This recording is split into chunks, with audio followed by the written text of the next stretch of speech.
기독교 전환이 무엇입니까? 그전에는 천동설을 믿었지만, 그죠? 태양이 움직인다고 했지만, 지동설, 지구가 움직인다는 것을 이야기하는 것은 하나의 큰 변화고, 완전 사고방식을 뒤엎는 거잖아요. 그러니까 이 바티칸 공의를 통해서 우리가 이렇게, 아니면 오늘도 여러분은 라틴어로 미사를 해요. 바티칸 공의가 되면서 우리는 이렇게 모국어로 미사를 봉헌하게 되었고, 또 제대도 사실은 벽에 붙어 있었고, 앞으로 보고 하는 모든 것이 지금 보이는 이런 여러 형태들이 바뀐 것이 바티칸 공의를 시작입니다. 여러 가시면 또 옆에 제대들이 많이 있는 이유도 바티칸 공의 전까지는 공동 집전이라는 게 없었습니다. 그러니까 사제가 한 명 한 명 제대 위에서 이렇게 해야 되기 때문에 제대가 그렇게 많이 있을 수밖에 없었던 그런 여러 가지들이 있습니다. 그 제2차 바티칸 공의의 주제는 제일 키포인트는 현대화였습니다. 참된 전통 안에서 시대에 맞도록 변하는 교회가 되어야 함을 선포한 것입니다. 저는 이 현대화가 예수님의 말씀을 받아들이는 우리 삶에도 적용되어야 한다고 믿습니다. 삶의 현대화, 즉 변화된 삶을 살아내기 위해서는 무엇보다 스스로를 이겨내는 내적 힘이 필요하는 것입니다. 변화가 주님의 뜻이냐, 이 변화를 통해서 하나님의 뜻을 더 충실히 따르고 꼭 승리하리라는 확신이 있어야 우리의 삶에 힘이 생기지 않습니까? 안 그렇습니까? 그런 확신이 없으면 내가 이거 하는 것이 맞나? 안 맞나? 이렇게 할 때 그런 확신이 생길 수 없는 것입니다. 오늘도 여러분 미사 오신 것은 그런 확신을 가지고 오신 거죠? 네. 대답이 좀 시원찮긴 하네요. 그래서 자꾸 이렇게 그런 확신을 가질 때 여러분의 삶은 신앙의 삶은 또 달라지는 것입니다. 오늘 과연 나는 보았다. 그래서 저분이 하느님의 아드님이시라고 내가 증언하였다 라는 세례자 요한의 고백은 자신을 따르는 제자에게 놀라운 삶의 전환점을 선물합니다. 나 대신 이제 저분을 따라라고. 야, 이것도 쉽지 않지 않습니까? 세례자 요한의 제자들은 스승님의 말씀을 듣고 예수님을 찾아가 예수님 곁에 머무르면서 하룻밤을 묵었습니다. 그분 곁에 머무는 삶, 이렇게 미사도 풀려하고 또 피정이라는 시간을 통해서도 항상 그분 곁에 머무는 삶이 우리는 필요한 것입니다. 하루 남짓한 이 시간이 세례자 요한의 제자들을 변화시켰고 그분을 증언하게 하는 원동력이 되었다는 점에서 진정 놀라운 일입니다. 예수님께서는 반목과 대립이 난무하는 세상, 단죄와 갈등으로 갈라져 신음하는 땅에 와서 사랑과 용서와 포용과 인내의 삶을 보여주십니다. 믿음과 사랑과 희망과 용서와 화해의 언어는 그리스도인이 세상에 건네는 참으로 탁월하고 복된 기쁜 소식입니다. 복음은 기쁜 소식 아닙니까? 그죠? 그러니까 여러분이 만나는 모든 사람한테 어떻게 해야 된다? 기쁜 소식을 전해야 된다. 그럼 삶의 현대화를 위해서 유의할 점은 주님께서 이르신 사랑과 용서와 포용과 인내의 삶이 무작정 참는 것, 대책 없이 견디는 것, 이를 악물고 버티는 것이 아니라는 점인 것입니다. 내 마음에 깊이 자리한 죄에 대해서 스스로 완고해지지 않는 열린 마음이 꼭 필요하다는 사실입니다.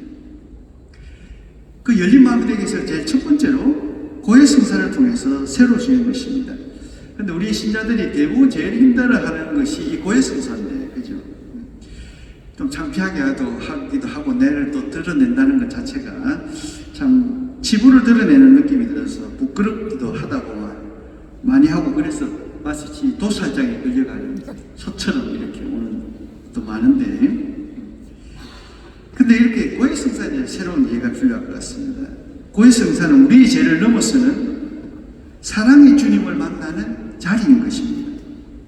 우리의 죄를 보지 않고 믿음을 보시는 주님을 만나는 자리인 것입니다. 우리는 죄를 고발한다고 생각하지만 하나님께서는 그 죄를 보는 거예요. 여러분 마음 다 알잖아요. 여러분 사실 고백 안 해도 압니다. 근데 굳이 입으로 고백하겠다는 것은 우리 스스로를 위해서입니다. 우리 스스로 그 죄에 대해서 다시 짓지 않겠다는 하나의 각오를, 결심을 입으로 말하는 것입니다. 이렇듯 고해성사는 자신의 모든 죄가 말끔히 씻어질 것을 믿는 믿음의 행위이기에 아름답고 고귀합니다. 우리의 죄를 보지 않는 주님께서는, 아니 다만 우리의 믿음을 보고 기뻐하시는 주님께서는 당신께로 향하는 마음, 당신께로 다가가는 걸음, 당신께 맡겨드리는 의탁의 모습에 감동하십니다. 이미 고해서로 향했다면 그 자체로 용서하십니다. 다만 그 두 번째 단계는 이렇게 고해를 하시면 되는 것입니다. 또 두 번째는 우리가 죄에 묻히지 않고 열린 마음이 되기 위해서는 나를 향한 이웃의 충고를 허용하고 받아들이는 마음 자세가 필수입니다. 남의 충고는 사실 아픕니다. 아프지 않는 충고가 있겠습니까? 나의 못난 점을 지적하는데. 하지만 삶의 현대화는 상대의 처지를 이해하는 마음으로부터 시작되기 때문입니다. 함께 아파하며 공감하는 유대감이야말로 사랑의 완성이기 때문입니다. 용서의 첫걸음을 걷게 하는 원동력이 여기에 있습니다. 또 이번 주가 일치주간이기도 한데, 일치를 하기 위해서는 사실 이치를 버려야 일치가 되는데 참 이게 힘들다. 그죠? 우리 다 머리가 있고 똑똑한 것을 위해서 얼마나 우리 아이들도 열심히 학원 다니고 공부하고 이렇게 하지 않습니까? 다. 근데 사실 이 머리만 똑똑해서는 될 문제가 아니에요. 역사에 있어서 정말 사고를 치는 사람들은 똑똑한 놈이 하지, 사실 멍청한 놈이 하는 사람은 없다. 안 그렇습니까? 그 머리만 채웠으면 정말 진리신 주님을 알지 못하고 주님 앞에 서 있는 존재라는 것을 알지 못할 때 우리는 정말 헛똑똑이가 돼서 그런 의미에서 어떨 때는 일치하기 위해서는 이치를 버려야 되는 것입니다. 그런 의미에서 이번 한 주 동안 일치하기 위해서 노력해 봅시다. 내 것을 내려놓을 수 있도록 노력하면 좋겠습니다. 그리고 내 입에서 나가는 모든 말들이 따숩고 향기로울 때 우리는 누구에게나 예수님의 마음을 담아 건넬 수 있습니다. 말은 마음의 알갱입니다. 우리 온천정당 신자들은 다 늘 하는 말이 따숩고 아름답고 예쁘지요? 여보세요? 대답을 또 곤란할 때 대답 잘 안 한다. 대답을 해서 이제 그래도 이제 하다겠다는 결심을 하는 거지. 맞습니까? 네. 그러니까 못 살아도 괜찮아. 그래도 그렇게 대답하는 그 순간만이라도 내가 잘 살겠다는, 그렇게 살겠다는 지향을 분명히 갖고 있는 거잖아요. 아닙니까? 맞습니다. 그러니까 그러면 또 실패하면 넘어지고 자빠지고 하다가 다시 일어나서 다시 시작하면 되는 거예요. 어차피 우리는 늘 성공할 수 있는 삶만이 아닙니다. 넘어지고 쓰러지는 게 무서운 것이 아니라 다시 일어날 수 있는 그것이 진정한 용기일 것 같습니다. 그러니까 사실 여러분 밖에서 살면서 복음을 산다는 거, 예수님 말씀대로 산다는 거 쉽지 않잖아요. 그렇잖아요. 여기서는 저라 뭐 연구사가 손해봐라 뭐 하는데 사회에서는 그런 말을 안 하잖아요. 이기라 멍청한 놈이지 네가 이렇게 갔으면 다 버려라. 오로지 막 이렇게 승리하고 성공하는 것만을 이야기하지 않습니까? 그러면서 그리스도의 가르침을 따른다는 것, 산다는 것 결코 쉬운 문제가 아닙니다. 그럼에도 주님께서 말씀하시기에 우리는 살아야 될 사명을 또 가지고 있는 것입니다. 이제 우리도 자기의 의견을 앞세우지 않고 경청함으로 상대가 더 많은 이야기를 풀어놓도록 스스로의 마음의 문턱을 낮추면 좋겠습니다. 정말 쉽게 다가갈 수 있도록 내 마음의 문턱을 좀 낮추는 한 주가 되면 좋겠습니다. 우리가 뱉는 말 한마디 한마디가 주님의 도구임을 명심하면 좋겠습니다. 하여 우리와 함께 있는 모든 이들이 주님을 찾고 주님을 만나고 주님과 머무르도록 돕는다면 정말 좋겠습니다. 그래서 저는 좀 마음에 안 드는 사람이 있을 때 어떻게 한댔지요? 어금니 아까 물고 축복하소서 이렇게. 그러면 상대가 변하는 게 아닙니다. 그걸 되풀이할 때 내가 변해야 됩니다. 안 그렇습니까? 이 복음을 산다는 것은 누가 변하는 게 아니라 내가 변해야 되는 것입니다. 옆에 짝지가 마음에 안 들고 할 때도 늘 어떻게 하라고요? 어금니 아가 울고서도 축복하소서 이렇게. 그래서 오늘 또 다음 주 치과에 말 가야 드셔야 되는 거 아닌가 모르겠다. 안 그러면 정호성 시인처럼 이제 벗이여 나에게 욕하려거든 이 꽃 같은 놈, 이 새 같은 놈 하라고. 차가 끼어들더라도 욕을 하는 게 아니고 이 꽃 같은 놈 이렇게 하시라는 거예요.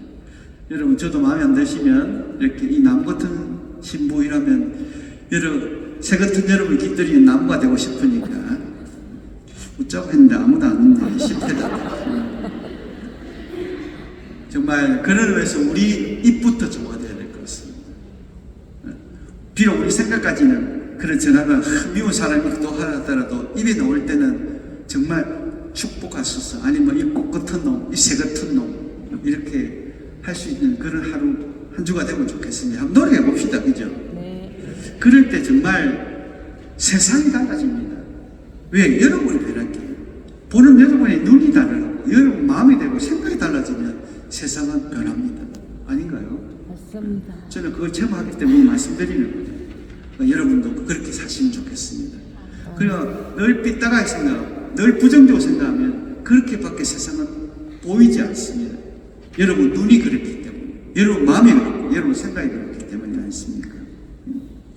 정말 이 한 주간 여러분을 통해서 우리의 말을 듣는 모든 이에게 복음이 전파되기를 저는 온 마음으로 기도드리겠습니다. 여러분의 생각과 말들이 정말 복음의 향기를 가득 담기를 진심으로 축원드리겠습니다. 아멘.